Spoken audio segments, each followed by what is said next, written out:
ஷேய் பார்வதி அம்மா பேசுகிற தாய் இந்தியா நாடு. வழக்கறிஞர்களுக்கும் கணக்கு வெளியே எடுக்காரு நீதிமன்ற கோர்ட்டில், புரியுதா? இப்போ நீதிபதி ஜட்ஜி கோட்டார் பூரா லீவ் ப்ளஸில் இருக்கிற கணக்கு தமிழ்நாடு, டெல்லி டு தமிழ்நாடுக்குள்ள கணக்கு நீதிபதி ஜட்ஜி கோட்டாருக்கு கொடுக்காரு கணக்கு. விவசாயத்துக்கு உள்ள கணக்கு வெளியே எடுக்கார். மாறி மாறி கணக்கு வரும், மாறி மாறி கணக்கை போடுவார். முக்கால் சத்தியம். அடுத்தாப்புல வழக்கறிஞர்களுக்கு இப்போ வெளியே எடுக்கார். தப்புச்சேரவனை வேந்தானே காப்பாற்று தான். ஏற்கனவே 10% அவன் போடுதான். யார்? அரசியல்வாதி. சட்டம் இதில் ஓட்டை இருக்குது, இதில் சட்டம் ஓட்டை இருக்குன்னு அவன் போடுதான். 90% இவங்க ஓட்டி ஆக்கி ஓடுதாங்க, புரியுதா?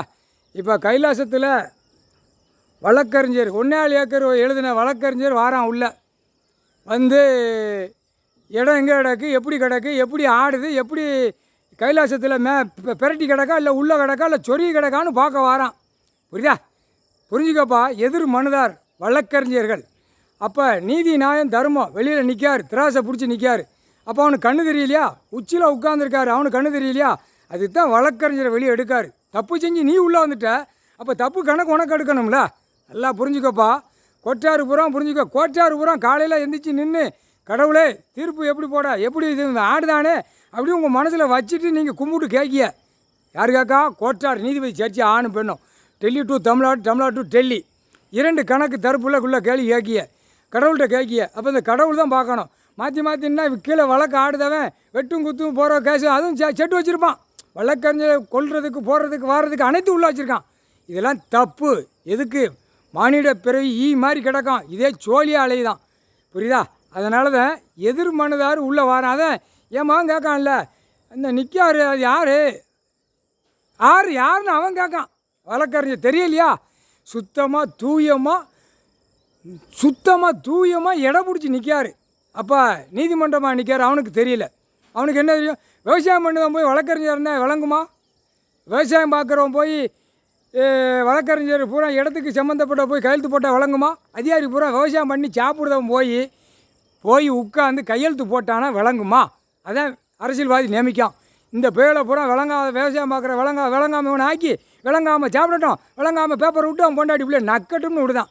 புரிஞ்சுக்கோங்கடா, புரிஞ்சுக்கோ. பட்டைக்கு ஒரே உயிர். ஆடு மாடு கோழி பறவைகள் எல்லாம் ஒரே உயிர். விவசாயம் பண்ணதவன் போய் உள்ளே விழுந்தானா, அப்போ பலாயிரம் கோடி உள்ளவன் அழிக்க வந்து பிறந்து வந்திருக்கான். அழிக்க அவனும் ஜாதியாக உட்காந்து அழிக்கான். ஜாதியாக படைக்கிறதும் ஒரே உயிர். முக்கால் சாத்தியம். விவசாய கணக்கு எடுத்துட்டாருப்பா. அடுத்தாப்புல 32.4 சென்ட். அடுத்து 2க்கு வந்துருச்சு. 2ல் வரையில் அதுக்கு வழக்கறிஞர் வாரான். வெள்ளை சட்டை வெள்ளை பேண்டை மாட்டிக்கிட்டு வாரான். இப்படி அவர் மேலே உள்ள உச்சியில் உட்காந்துருக்காரு. அறிவில்லையாடா உனக்கு? சிவகிரி எப்படி லாயருக்கு படித்தவன் பத்திரம் விற்கான், பத்திரம் போட்டு ஆஃபீஸ் போட்டு உட்காந்துருக்கான். அவனுக்கு என்ன அறிவு இருக்கும்? உன் வீட்டில் உன் குடும்பத்தார வெளியில் கணக்கு எடுத்து பொட்டு வெளியே விட்டுருவோம். ஒழுங்கா போ. அரசியல்வாதி, கவர்மெண்ட் வேலாக்கிறவன், அடுத்தாப்புல 2ஆம் நம்பர் பார்க்குறவன், அடுத்தாப்புல வென்று பத்திரப்பதிவு, உன் குடும்பத்துக்கும் பொண்டாட்டி பிள்ளை நீ என்னென்ன பண்ணுதுன்னு இங்கேருந்தே கணக்கை விட்டுருவோம். ஒழுங்கா போ. உட்கார்ந்த இடத்துல உன் குடும்பம் சரித்திரமே வெளியே போயிடும். ஒழுங்கா போ. அரசியல்வாதியிலேருந்து கவர்மெண்ட்டு, லாயர் எல்லாமே. லாயர் ஏண்டா காமுட்டா போயல வழக்கறிஞர் இருக்க தரப்புக்கு நியமிச்சிட்டார். யார்? இங்கே கைலாசத்தில் லாயர் எல்லாம் ஆதியில் எல்லாமே ஐயான்னு உயிராக இருந்தவன். ஐயா கடவுளேன்னு உயிராக இருந்தவனை இப்போ நியமிச்சிருக்காரு. அவன் தான் வழக்காடு தான். சிலிவுத்தூரும் ராஜபாளையம் தெற்கு பாளையம் வழக்கை போட்டு ஆடுதான். உள்ளே விட்டு தான் எடுப்பார். வழக்கறிஞராக உள்ளே போடா ஆட்டுவாண்டா, அந்த பேரை ஆட்டி எடுப்போம்டான்னு 2 தரப்பை உள்ளே விட்டு ஆட்டுதார், புரியுதா? ஏன்னா குமாஸ்தாலேருந்து வேலை பார்க்குறோம் பூரா ஐயாவுடைய பக்தங்கள், புரியுதா? ஐயா பக்தங்கள் அதான் உள்ள ஏற்றி ஆட விடுதாரு. ஆடுறா நம்ம கேஸ் ஆடுறா அப்படின்னு இந்த பேரை வச்சதை பிடிச்சி சும்மா திணிச்சு 4 குடுப்பு கொடுக்க வேண்டிய நேரம் வரும் அப்படின்னு. ஏண்டா எதிர் மனுதார் கவர்மெண்ட் லாயர்லேருந்து அனைத்து உள்ளவன் நீதிமன்றம், புது நீதிமன்றம் கைலாசத்துலேருந்து ஐயா உட்காந்துருக்காரு. கொடுத்தியா இல்லையாடா? கவர்மெண்ட் லாயர் சிலிவுத்தூர் கொடுக்க மாட்டாடா. என்ன தப்பு இருந்தால் நீ கொடுத்து தாண்டா ஆகணும். நீ கொடுக்கல. முப்படை இராணுவம் உள்ளே வரையில் பூரா மந்திரி விருதுநகர் மாவட்டத்தில் இருக்கானா? நீ 2 பேர் மந்திரி, நீ கவர்மெண்ட் லாயர் 1, 3 இங்கே சட்டமன்ற தொகுதி எம்எல்ஏ 4. இதில் இருந்து கணக்கு எடுக்கல வார்டு வரைக்கும் அரசியல்வாதியை ஒட்ட அள்ளுவார். இதான் கணக்கு. புரிஞ்சுக்கடா. புரிஞ்சு நடடா. கைலாசத்துலேருந்து கணக்கு போட்டு உட்காந்து கொட்டு மேலே அடிச்சுக்கிட்டு இருக்கோமா? நீ கொட்டு மேலே அடித்த மாதிரி ஏண்டா மந்திரி முதலமைச்சர் வர்றா காமுட்டா பேடா. செத்தவனை போனவனை கும்பிட்டவனுக்கு அந்த பூமியை அழிக்கத்தான் செய்வான் அரசியல்வாதி. புரியுதா? சிட்டி கிராமத்தில் நீதிமன்ற கோர்ட்டில் இவ்வளோ சேட்டை நடக்கு, கோர்ட்டில் ஆர்டர் வாங்கி ஒழுங்கா போ, ஒழுங்காவா போய் உழைச்சி சாப்பிடு அப்படின்னு கணக்கு நீ கொடுத்துருக்கியா வழக்கறிஞர்? கொடுக்கல. எவ்வளோ பெரிய தப்பு, எவ்வளோ பெரிய சேட்டை, எவ்வளோ பெரிய கணக்கு.